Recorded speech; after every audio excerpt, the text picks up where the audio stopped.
Advanced Analysis. In General Order No. 1, issued on September 2, 1945, General Douglas MacArthur gave directions to Chiang Kai-shek of the Republic of China to accept the surrender of Japanese troops in Taiwan. The Generalissimo accepted these orders. This has created a principal-agent relationship. The surrender ceremonies on October 25, 1945 marked the beginning of the military occupation. Under international law, the occupier, also known as the occupying power, or more specifically, the principal occupying power, is the conqueror. In consideration of the historical record of military attacks against Taiwan, this will be the United States of America.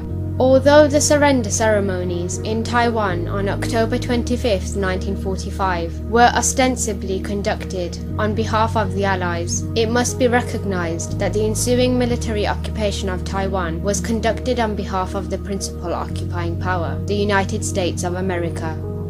Note: some 7 years later, after the coming into force of the San Francisco Peace Treaty, the Allies stopped functioning as a group. However, the operation of the principal occupying power continued. Military occupation. The fact that Chinese nationalist forces came to Taiwan to conduct a military occupation is confirmed by many published sources. Number 11. Chiang Kai-shek was sent to Taiwan for a military occupation. Many nations have also voiced their reservation regarding the legal status of Taiwan. Sir Anthony Eden, the British Foreign Minister, stated on February 4, 1955 as follows.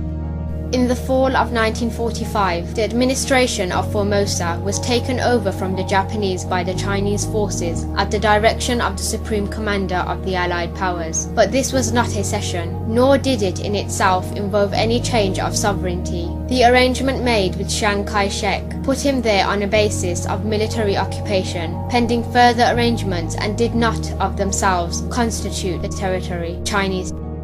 Under the Peace Treaty of April 1952, Japan formally renounced all right, title and claim to Formosa and the Pescadores, but again, this did not operate as a transfer to Chinese sovereignty, whether to the People's Republic of China or to the Chinese nationalist authorities. Formosa and the Pescadores are therefore, in the view of Her Majesty's government, territory, the de jure sovereignty over which is uncertain or undetermined. Number 12. October 25, 1945 marked the beginning of the military occupation. A CRS report for Congress contains the following succinct explanation. After Japan's defeat in 1945, Taiwan and the Pescadores were assigned to the Republic of China for purposes of post-war occupation. Taiwan was still under this occupation 4 years later, when the ROC government fled to Taiwan after the communist victory in the Civil War on mainland China. Number 13. Military occupation of Taiwan by the nationalist Chinese ROC. A comprehensive article in the Yale Law Journal agreed that the Japanese surrender ceremonies only marked the beginning of the military occupation. At the conclusion of World War II, the Supreme Commander of Allied Command in the Pacific, General Douglas MacArthur, authorized the nationalist Chinese authorities to accept the surrender of Formosa from the Japanese and to undertake temporarily military occupation of the island as a trustee on behalf of the Allied powers, led by the United States. Chinese occupation proved unfortunate. Maladministration, corruption, atrocities, and deprivations of human rights ensued. Number 14. Military occupation following the Japanese surrender. In discussing cross-strait relations, an article in the American Journal of International Law concluded that the PRC was a legitimate government and Taiwan was under military occupation. After occupying Taiwan in 1945, as a result of Japan's surrender, the nationalists were defeated on the mainland in 1949, abandoning it to retreat to Taiwan. In that year, the PRC was established. Number 15. Taiwan is occupied territory. A 1949 CIA report on the military occupation of Taiwan was originally classified as secret.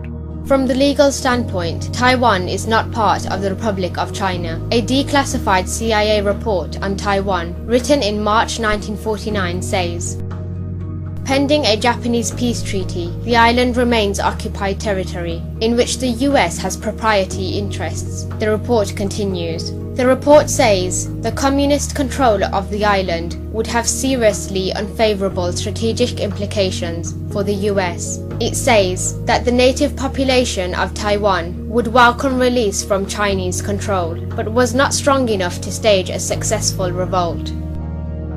When first written in 1949, the report was classified as secret.